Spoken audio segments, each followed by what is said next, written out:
Hello, all you hardcores out there. How are you doing? Russ here from PORKYS Corner, the biggest gob in sport. I say the things on here that nobody dare say.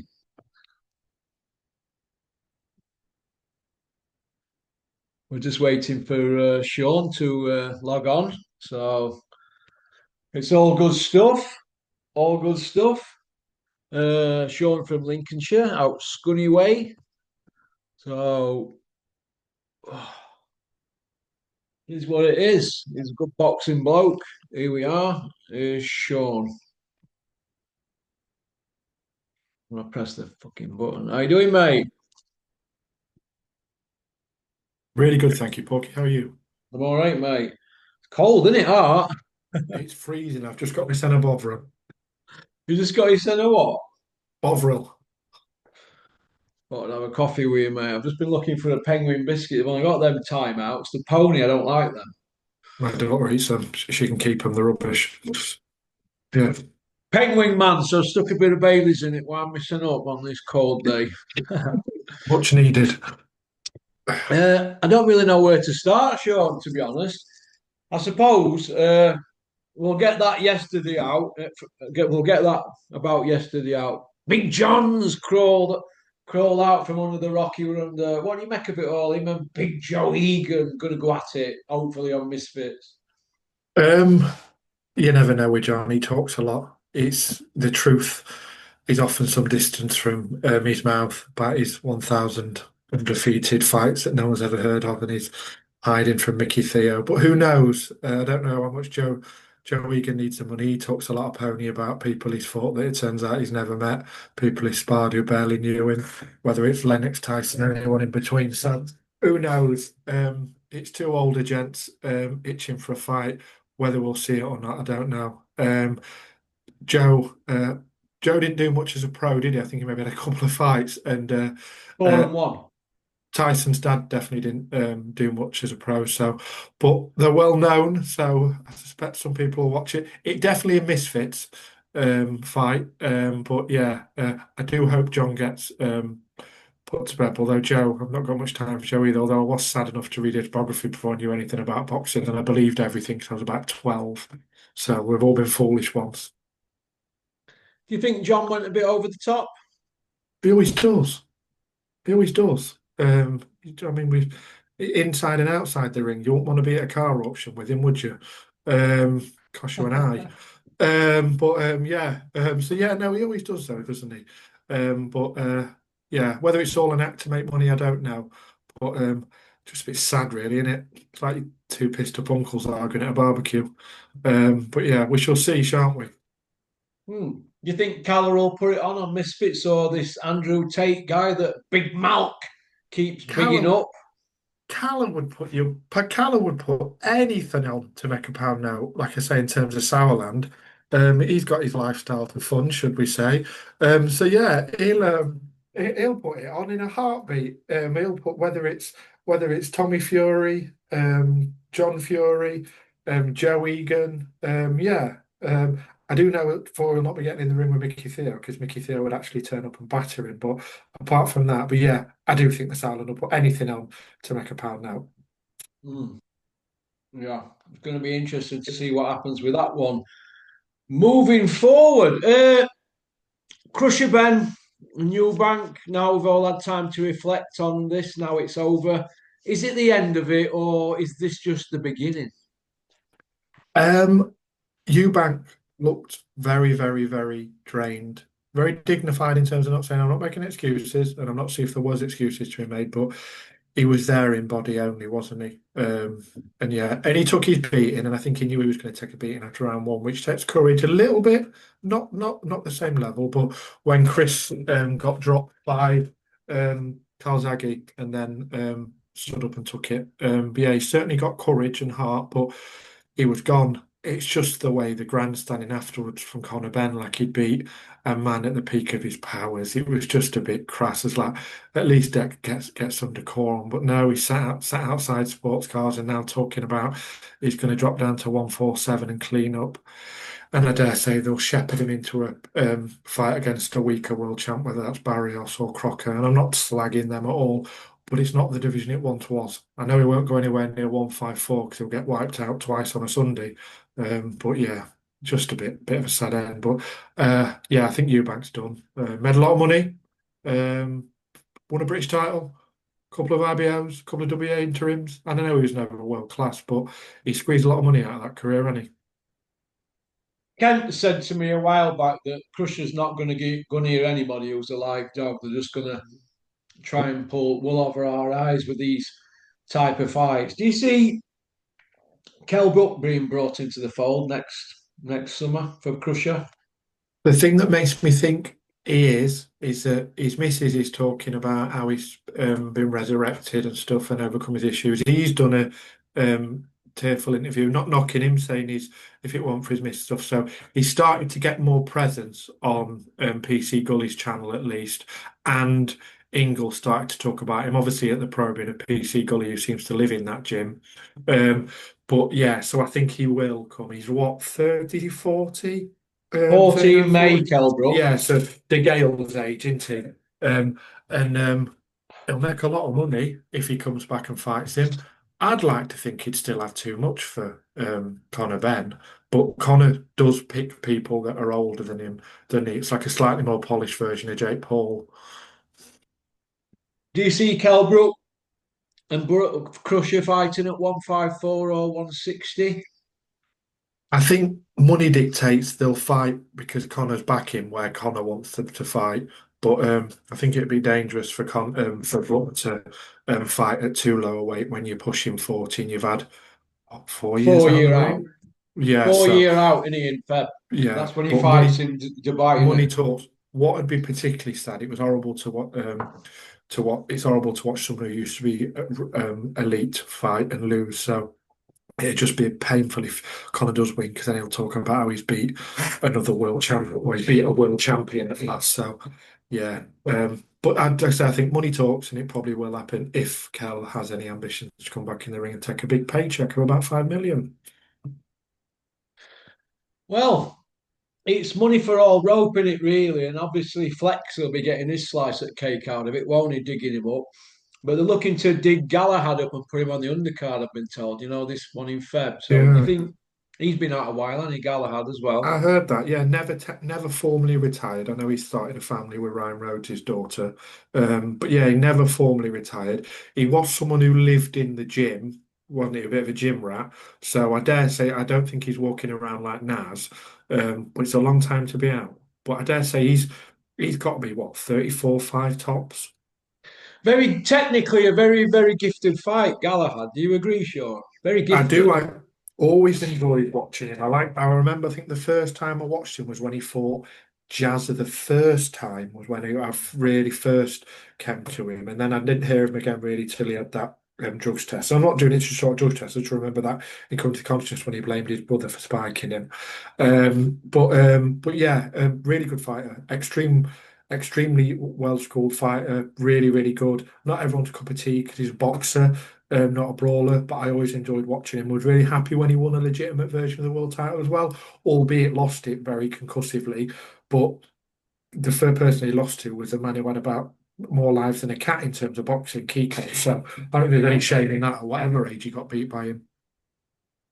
Do you think that we're always going to be way for Kid Galahad being technically really good and on point? That somebody were going to get to him at a later stage of his career and catch him. Yeah, no one was going to Nobody outbox really him. nailed him for years. Really, couldn't No, get near no, him, could they? no. He had that obviously had tough fight that because he's a very technically good fighter, and then people who do fight. He's not very well versed in the dark arts as well and being a bit dirty inside and stuff. But it's not a tickling contest to quote the late great. So yeah, but I like watching him, and if he did come back, I suspect he'd have more left than Eubank and Brook. Could you see Ryan training him? That'd be good. I don't know what his relationship is with the Ingles. I know he was very close to Brendan and then Dominic thereafter, but that'd be good. I don't know the dynamics with those people across Sheffield, but if he's effectively his father-in-law, it'd be a good way to make it a family affair, wouldn't it? Yeah. Yazzie Dickens seems to get chance after chance, doesn't he? Do you think that's because Bellew's in his corner? Yeah, well, he always says I watch his channel a little bit, I like and Gazza though. I do too. It's a good little channel, really honest when he talks about how much money you make and you don't make, and how you ain't got a clue when you start boxing and realise you're self-employed and have to pay tax and that. So Bellew's always advised him. So Join the I club. think, yeah, yeah.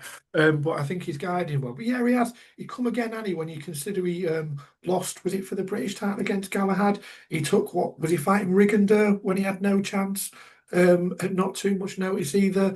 Um, won the he won an IBO or something. He's won that IBA, won another title. I think he's just very resilient and he's carried on fighting. I think he's really likable as well, which I Hmm. always think working class kid, come from nothing, and he's got some good advice and made a few quid out of it, and never bigs himself up too much either. And he's been the away fighter a lot. I don't mind Yazza Dickens. He comes across as a decent human being. I've always had a lot of soft spot for him. I think he's a tough kid, and he just gets on with it, doesn't he? So Me too. Me he's too. one Good of the luck best to him. kids you'll meet in boxing. Him, he's funny as out, Yazza, but he's one of the best Yeah. kids you'll meet. Mm. Uh, well, Crusher. We'll get back to Crusher now. Where does he go now? Him? He says that's gone, which I think is probably for the best for Eubank's health. Because no one wants to see someone get hurt, particularly against someone that's a two-time drug cheat. But I suspect they'll bring him down to 147.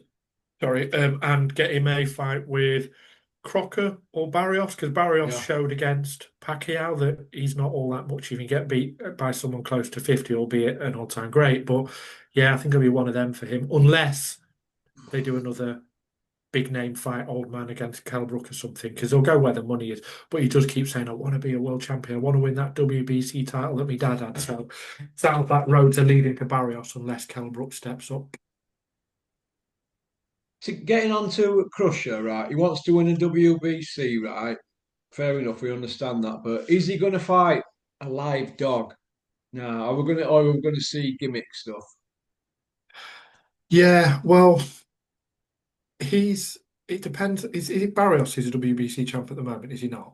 Yeah. He's one of the weaker WBC champions. No disrespect to anyone that's held the belt, but if there was ever going to be a time to fight someone for the WBC title, it'd be then. But it'd still be a risk. So it depends how confident they are that they can get a hometown fight for Ben, stack all the odds in his favour, get Barrios changing in a wheelie bin outside in a freezing Change dressing it room. from pigskin to horsehair gloves, Yeah, all that, yeah, ring and size and blah de do all blah. that, Yeah. diddling up Howard the Foster, hotels. referee. Yeah, dodgy scales, everything Steve else. Gray, Michael Alexander, Yeah, judges. yeah, get his nan as a Ringside ringman in case physician he's or a barrier yeah. ringing Yeah, bellman. there's missus doing the bell in case he has a tough round. They can wrap it up early. So yeah, I think if he does fight one of them, because they're the A side and have got the money, if not the talent, it'll be a hometown fight, stack everything up and roll the dice. But I wouldn't be surprised if they stick a Kell Brook one in between, if they hedge the bets that he's done. Can you tell me why nobody's mentioning Crusher Ben versus Jack Catterall? Because Jack Catterall's shown that he's one of the best boxers at his weight. And also what he's done is surprised us a little bit like Josh did by Warrington a little bit by having more power than his record suggested, as per his last performance. So they will not have those two people mentioned in the same breath, even though they fought on the same card and Catterall showed. Surprised me. I've always known he'd been a very good boxer, but I thought his ship had sailed. But he made very light work of what was a very fit, strong man coming off a very good win against a former unified world champion. So he ain't going anywhere near him, is he? No. And I personally don't think he'll fight at 147 because when we get Long to time, innit? April, he's 4 years without a knockout and 4 years since he fought at welterweight. Now he admitted that he walks around at 175 to 180. So if you're walking around 175, 180, and You're you're nearly getting down 13 to one stone. and you're getting down to 160, that's not so bad. But when you're getting down to 147 from that sort of weight, that's a bit like what Kell Brook used to do all the time, isn't it? I Yeah. think he could be in a lot of problems because when Kell went up to 160, he went back down. He only did it that once, didn't he? and he had problems, didn't he, against Errol Spence, didn't he? So, You raise a really good point. If he's coming down to 147, he walks around at 175. That's exactly £28. That's 2 stone to lose. So that implies then that it's more likely to be gimmicky, isn't it? At mm. various catch weights and other weights. But he can't go down. He can't go down to 154 and nick a belt because there's no one to nick one off, is there? Could you see him fighting Boots Ennis at 154? Only unless they decide that they're cashing him out, or he's just that Boots is so good they can claim that everyone meets the maker. But I don't think they'll put him in on that because I presume they think if he in the matchroom stable, he's their big name now, isn't he? Which is an indictment of the stable. So they ain't going to want to cash him out too soon, are they? Mm. Do you know Ellis who comes on channel? Yeah, I do. I listen to him. He's Came down good. here to my barbecue. He had a win the other night. Uh, let me get it up here. I won a quid on Adam Azine, so how big is the Adam money? C. Yeah, 10 to 1, I think it was. I won a quid or 1 to 10. See if we can get this up here. Have a look.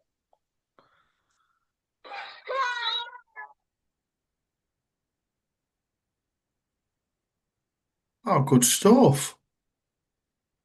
Nice little dance at the end. Yeah. Oh, good man. Good old Ellis, eh? He was a big old Ah, good. unit. Well, he certainly is. I wouldn't want to be on the end of one of them. I'd be having a kip. So I mean, I've got him coming on later today, so that's all good stuff, isn't Good. Just be it? mindful what you say if you can punch like that. Mm. Okay. Yeah. He's all right. He's a nice kid. He's not a pisshead or out like that. Like he's actually a nice guy. Oh, On a sad note, Mark Taylor passed away. yeah. Never a boxer I obviously saw because I think he retired when I was 7, but he was one that my dad was a big fan of. Obviously, my father boxed and was into his boxing. Yeah, but he was a fighter I watched coverage of because my dad used to tape stuff, bless him. And yeah, I watched a lot of and hell of a career. Hell of a career. Fought for the European title at 3 different weights. Won a British title. Iconic fight with Christie, another gentleman who passed too long. And ironically, his last fight was against another gentleman we lost this year, wasn't it? James Cook. So yeah, very sad. Mm. Far too young to pass at 64. So just sad news. And the sad thing is, he looked fit as a fiddle. I think he lived in America doing Lived in PTing. California, Mark Tibbs was Yeah, he telling looked me. like he'd had a wonderful life and should have had another 25, 30 years left. But yeah, just really sad, but great career. Won over 40 wins. Yeah, just very sad thing and a very sad passing as well. So yeah, Mm. they don't make them like that anymore, do they? No. Uh, you know what I'm going to say now? The talk sport nonsense. Is it now out of control completely, Sean? Um, they're certainly putting out the regular content. I've just seen Simon Jordan hosting Ezra Taylor and Willie Hutchinson arguing, and that. But yeah, I don't know if they're going to keep having Dave Allen off. If he keeps being honest, because whenever he does say something like you've said previously, they all look a bit like someone's mentioned someone's nan dying. But yeah, they You all don't look a want to bit sheep. reply when Rhino tells They truth. There's don't. like a silence, isn't there? That's like an awkward silence, like when you turn up at a party you won't that no one wants you at. So yeah, but yeah, so I don't know how much he'll be getting invited back, but good on him because what he was saying was absolutely right and was a lot of honesty. I just hope he sticks to it because he's doing more with Matchroom now. He's meant to be doing a podcast series with Pat Brown, so I don't know if they'll get to him to just tell him to shut up because they often do, don't they? But that was nice to hear some dissenting voices and a bit of honesty. But he's been back to the Simon Jordan show today in terms of what I've seen. So yeah. But they seem to be the voice of boxing now, led by Jim White, who was the MTK successor Pro Bellum's mouthpiece that he forgets about now. So yeah, not a fan of the people on Talksport, but I do like Dave on it. Do you think Dave shouldn't have come out on his channel the day after explaining what he'd said and saying, I'm not bothered if I don't get on there again and all that? Do you think somebody's had a word in his ear hole? I don't know. Don't know how bright he is, but yeah, he's not. But he's not backtracked, which is good. Yeah. But and again, he's a lad from Donny. He'll say what's on his mind for most things. usually on his phone. But yeah, I just hope he continues it and doesn't become like Carl Froch and start spending his career praising anyone who's giving him money and promoting casinos for a living. Because it's sad to see people when they used to have some principles decline like that. So, but money talks, doesn't it? Even when you've got 15 mil in the bank. Yeah. Do you think Froch will take a leaf out of Dave's book, or do you think he'll still stay stuck up Eddie? I think he's stuck up anyone who's said who's paying him. His last video I watched was him spent 5 minutes promoting a Milton Keynes casino, then some testosterone replacement therapy, and then just sticking to the narrative. It was a really good channel when it started, but now it's got what, 150,000 followers. It's just him making a joke about how many people he fought in front of Wembley and then just kissing arse. So it's become a non-channel in terms of opinions. He still slags Anthony Joshua off, but that's it. Other than that, he's just like all the others now. He's not worth listening to. I think he needs to start paying me again to do his scripts. What do you think? He needs someone who's actually got a set of bollocks and some wit about him to start doing it because it's not his shtick's not working. And I think he'll have to keep wheeling his misses out for people to look at if people are going to carry on viewing because he's just talking nonsense now. Big Malk sat behind his big desk, puffing coolly on a large Cuban with his giant bins on, telling people who'll listen that Andrew Tate's a serious operator. Is Big Malk trying to get in on Misfits scene? Big Malk will try and get on any scene where he can be seen. So from MTK Foundation to Misfits through to Sky Sports, anyone who will have him, they'll have him. So yeah, and I suspect he'll start talking about how he's his brother in faith. They're both ostensibly Muslims, so he'll do anything to get some airtime. And he'll turn up to the opening of an envelope for a fiver because he ain't got a pot to piss in. So he'll say anything. But yeah. And I always just smile at him, calling him the knowledge. He's thick and he doesn't know about boxing. He did have one good fight for that area title. I'll give him that. That was a good fight to watch, but it Dave doesn't mean Walker. it was a good fight, but it doesn't mean he's qualified to talk about boxing at all. If I'd have fought Big Malk at me, he would have beat me. So I'm going to give you that one, Malk, but I ain't bothered about you, lad. Pop, pop, bang. Uh, and if anybody wants to watch that fight, all you've got to do is Google Dave Walker versus Spencer Fearon, YouTube. Pop, pop, bang. He was a better Right. fighter than he was a promoter. Yeah. Well, he's done it all, hasn't he, Big Malk? Jack of Hard all knock trades, master of promotions. none. Yeah. Football agent now, I'm told. He is. He's leading the way because he's still trying to get the Saudi money. So, yeah, he's got. I think he's got one fighter in the second division, but making out that he's that Palios super agent, which You he's mean not. one But footballer in a yeah, yeah. doing a But football in second division? that's Big Mal. Yeah, sorry. Yeah, What do you think to his flower pot on his head? Is Elijah Muhammad look, or was it Malcolm X? nothing surprising with him. He's almost like a. If he was doing it ironically, I think it was funny, but he's deadly serious and he thinks he looks like the bomb. So, yeah, it's just see, even me mentioning his name's making you yawn. That's how boring he is, Porky, because he's just not relevant. Yeah, Okay. Fabio Wardley's been upgraded by email to the WBO champion. Usyk's vacated. Was the pressure put on Usyk and to fight to defend that belt for less money? And is there a bigger fight lined up for Usyk?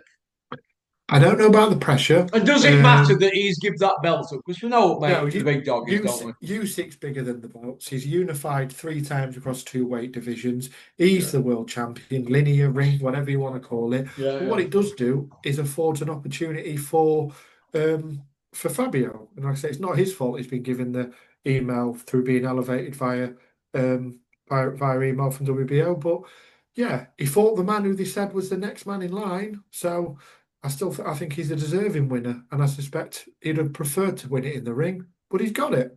He's as deserving of it as Dubois when he got his, if not more, because he fought the man who everyone said was on the best run in history. So we have to take that at face value and say he beat the man who's now going to be he beat the man who's now going to be on a ban. But yeah, he's a world champion now, Fabio. So I hope he gets some good fights. Mm. Do you see Fabio being put in an hard fight so they can get that belt off him next, knowing that? he could lose it to anybody. So they're going to try and keep it in house. That would be a risk averse and intelligent thing for a promoter to do, but it wouldn't be very good for Fabio. But Fabio's not been with Queensbury for long, has he? He was sort of independent alone with Matchroom, so he's not like he's a career-long person. Not that Frank's got long loyalties, but I'm not sure. I wonder who he will fight. I don't know if they'll try and stick him in with Dubois to nick it back. Um, I don't know. It'd be interesting to see. I hope he gets some good fights and makes some good money, Fabio. Although I dare say he's done well so far, and he seems to be a canny lad. Just become a father. I don't think he's one that's going to drive around in a Lamborghini and waste his money. So, but yeah, there's lots of options for Fabio, and I hope he's in the driving seat and not being forced to fight someone as well. Yeah, yeah. Fabio's old nemesis, Joe Parker. Obviously, I think you called it for Fabio to win, didn't you? I did, yeah. Yeah, If I you did, did yeah. as well, yeah. He's failed the sniff test.